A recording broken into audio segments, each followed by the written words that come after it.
Hello friends, स्वागत है आपका हमारे यूट्यूब चैनल जीएसटी विजन 13 पर। आज हम आपके लिए लेके आए हैं जीएसटी में स्कोप ऑफ सप्लाई वो क्या होता है। तो फ्रेंड्स, आज हम समझने वाले हैं स्कोप ऑफ सप्लाई।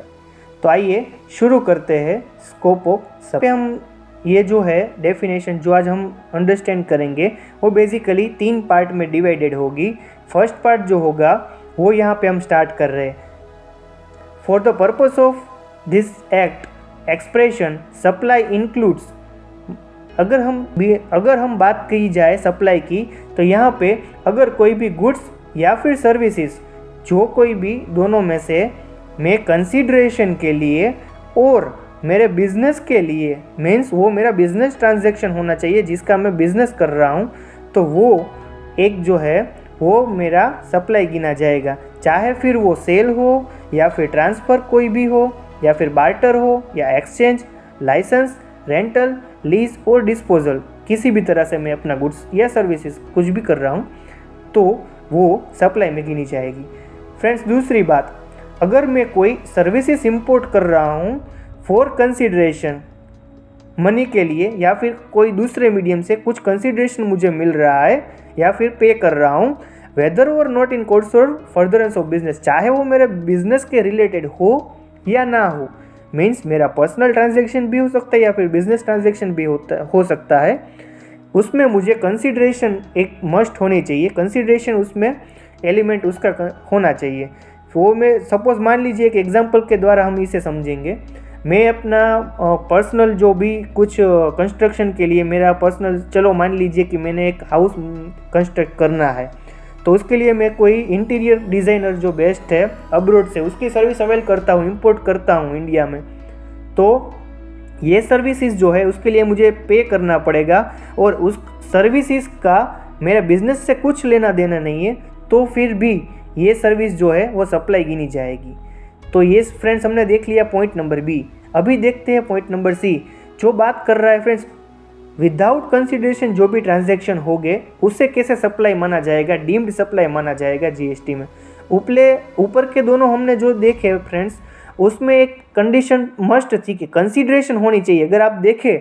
तो सप्लाई जो गुड्स और सर्विसेज का था विद इन इंडिया में, उसमें भी कंसिडरेशन मस्ट थी। जो हम इंपोर्ट सर्विस कर रहे थे उसमें भी कंसिडरेशन जो अपना एलिमेंट है वो मस्ट था। बट यहाँ पे हम जो शेड्यूल 1 में जो कुछ भी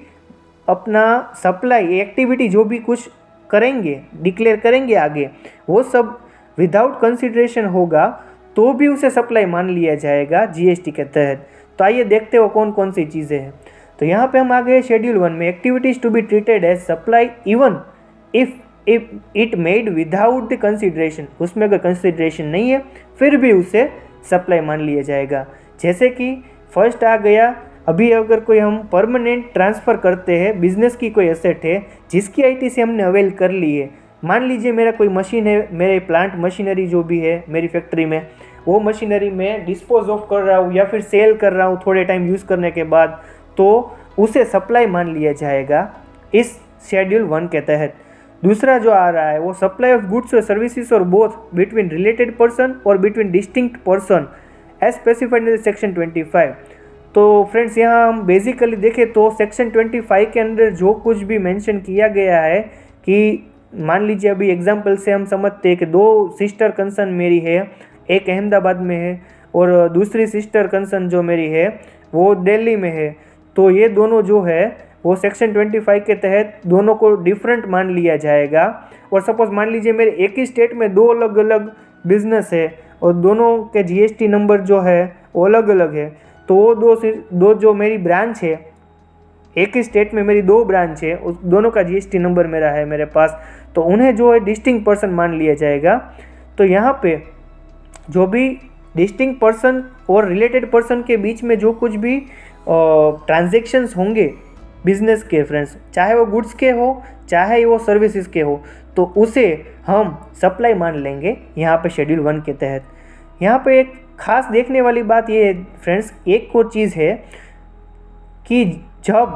provided that gift not exceeding the 50,000 rupees in value in financial year by an employer to an employee shall not be treated as supply of goods और सर्विसेज। एम्प्लॉयर के द्वारा एम्प्लॉई को अगर कोई भी 50,000 के भीतर 50,000 के लिमिट में अगर कुछ भी दिया जाता है गिफ्ट के तौर पे तो उसे सप्लाई नहीं मानी जाएगी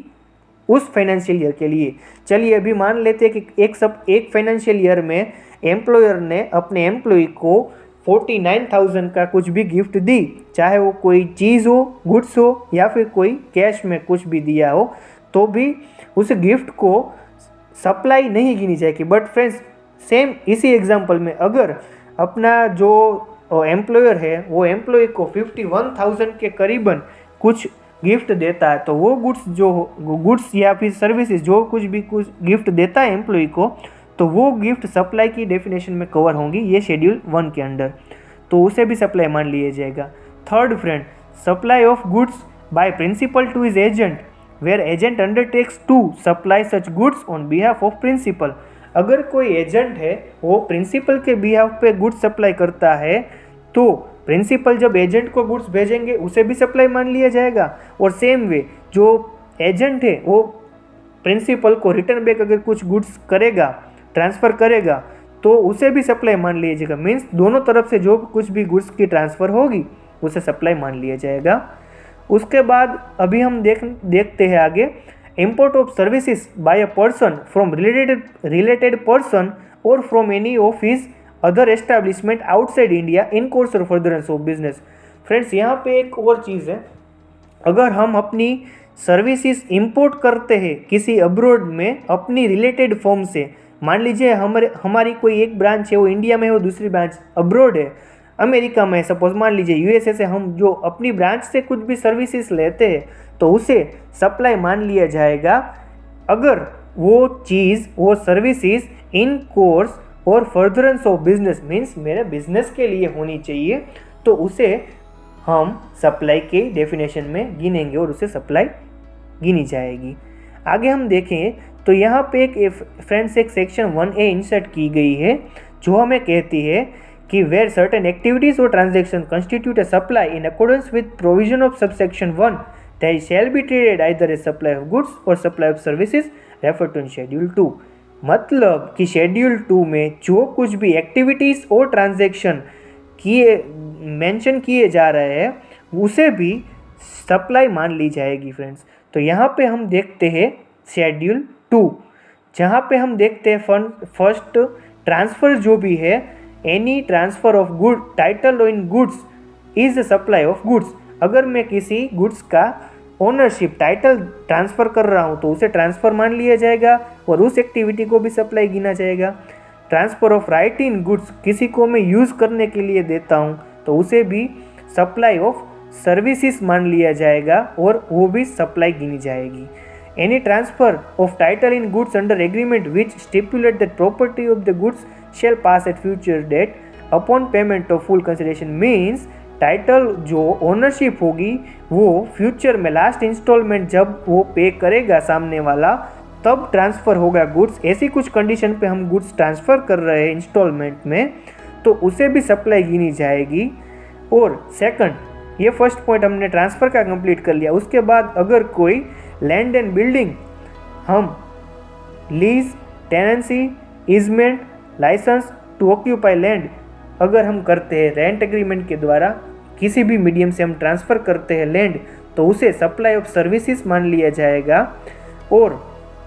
अगर हम लीज और लेटिंग out of building including commercial, industrial, residential complex for business और कॉमर्स आइदर होली और पार्टली सप्लाई ऑफ सर्विसेज, मेरा कोई भी बिजनेस, इंडस्ट्रियल, कॉमर्शियल कुछ भी जो प्रॉपर्टी है उसे मैं कोई दूसरे को रेंट पे देता हूँ, लेटिंग आउट करता हूँ या लीज देता हूँ, लीज पे देता हूँ तो उसे सप्लाई ऑफ सर्विसेज मान लिया जाएगा फ्रेंड्स। और ये सप्लाई की डेफिनेशन शेड्यूल 2 के अंडर में कवर होगा। तीसरी चीज़ है फ्रेंड्स, एनी ट्रीटमेंट और process which is applied to another person's goods is supply of services. अगर कोई दूसरे के गुड्स पे मैं कोई भी प्रोसीजर, कोई भी अपनी सर्विस दे रहा हूँ तो उसे उस ट्रीटमेंट या प्रोसेस को सप्लाई मान लिया जाएगा शेड्यूल 2 के अंदर। जैसे कि जॉब वर्क हो गया फ्रेंड्स, यहाँ पे जॉब वर्क कई तरह के हो सकते हैं तो हमने यहाँ पे जनरल जॉब वर्क की टर्म यूज़ की है ताकि आप समझ सके। और fourth, transfer of business assets, अगर हम कोई भी बिजनेस असेट्स ट्रांसफ़र करेंगे तो शेड्यूल 2 के अंदर ये सप्लाई मान ली जाएगी। जैसे कि whether goods forming part of the asset of the business that are transferred or disposed of by under deduction of the person carrying on a business so as no longer to form part of those assets, such transfer or disposal is supply of goods by the person. Means अगर कोई asset business close होने के कारण हम transfer कर रहे हैं तो उसे वो ट्रांसफ़र जो एसेट है उसको सप्लाई गिनी जाएगी। उसके बाद under the direction of person carrying on business, goods held or used for the purpose of businesses are put to use for private use। अगर हम जो बिजनेस की जो कुछ भी एसेट्स है, जो भी गुड्स रह गया है उसका हम प्राइवेट यूज़ करें और made available to any person for use, अगर किसी दूसरे को यूज़ करने दे for the purpose other than purpose of business के पर्पस के अलावा, then the usage of making the available such goods is a supply of service। अगर हम यूज़ करने दें किसी को तो वो सप्लाई ऑफ सर्विसेज के अंदर कवर होगा। और लास्ट में where person ceases to be taxable person any goods forming part of asset of business carried on by him shall be deemed to be supplied by him in course or furtherance of business immediately before he ceases to be taxable person unless, अगर कोई व्यक्ति अपना business close कर रहा है और उससे के अलावा अगर वो ट्रांसफ़र कर रहा है तो उसे सप्लाई मान लिया जाएगा। बट अगर सपोज मान लीजिए वो बिज़नेस जो है वो ट्रांसफ़र कर देता है किसी going concern to another person, मीन्स वो बिज़नेस आगे चलाने के लिए किसी अदर पर्सन को ट्रांसफ़र कर देता है तो उसे सप्लाई नहीं मानी जाएगी। और business carried on by a personal representative who is deemed to be taxable person, अगर वो पर्सन कोई अपना पर्सनल रिप्रेजेंटेटिव अपॉइंट करता है और वो बिजनेस आगे चलाएगा तो उसे सप्लाई नहीं मानी जाएगी। उसके अलावा अगर कोई नॉन रेसिडेंट पर्सन अपनी बिजनेस क्लोज कर रहा है और उसके असेट ट्रांसफ़र कर रहा है तो उसे सप्लाई में कवर किया जाएगा फ्रेंड्स। और लास्ट में supply of services, the following shall be treated as supply of services, renting of immovable property, construction of complex, मीन्स जो कुछ भी सर्विसेज हमने कंस्ट्रक्शन में यूज़ करनी है वो उस सर्विसेज को, और renting of immovable property. First देखते हैं हम रेंटिंग ऑफ इमूवेबल प्रॉपर्टी, अगर कोई प्रॉपर्टी हम रेंट पे देते हैं तो उसे सप्लाई गिनी जाएगी। और construction of complex building, civil structure और पार्ट देयरऑफ, कुछ भी कंस्ट्रक्शन करते हैं जिसका इंटेंशन ये है कि वो प्रॉपर्टी कंस्ट्रक्ट करके सेल टू बायर, मीन्स किसी को सेल करनी है होली और पार्टली, अगर चाहे वो पूरी प्रॉपर्टी या फिर आधी प्रॉपर्टी जो भी हम ट्रांसफ़र करने वाले हैं वो सेल करने के लिए ही कंस्ट्रक्ट कर रहे हैं तो उस केस में सप्लाई गिनी जाएगी। बट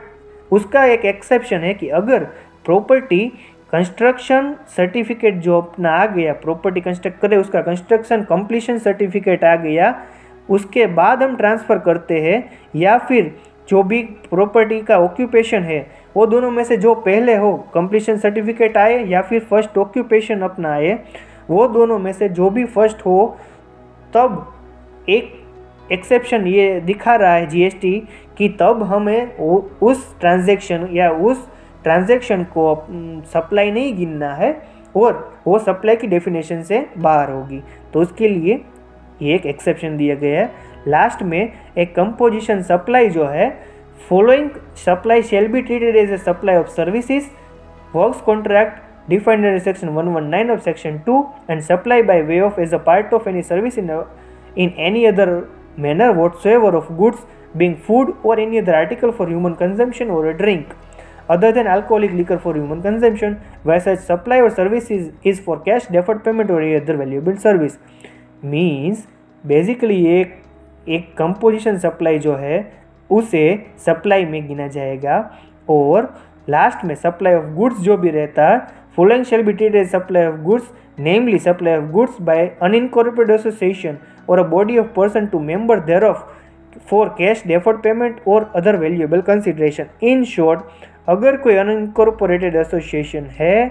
और वो अपने मेंबर्स को कुछ भी सप्लाई कर रहा है तो उसे सप्लाई में गिना जाएगा, ना कि कोई दूसरी डेफिनेशन के अंदर गिना जाएगा। बेसिकली उसे सप्लाई ही गिना जाएगा। क्लोज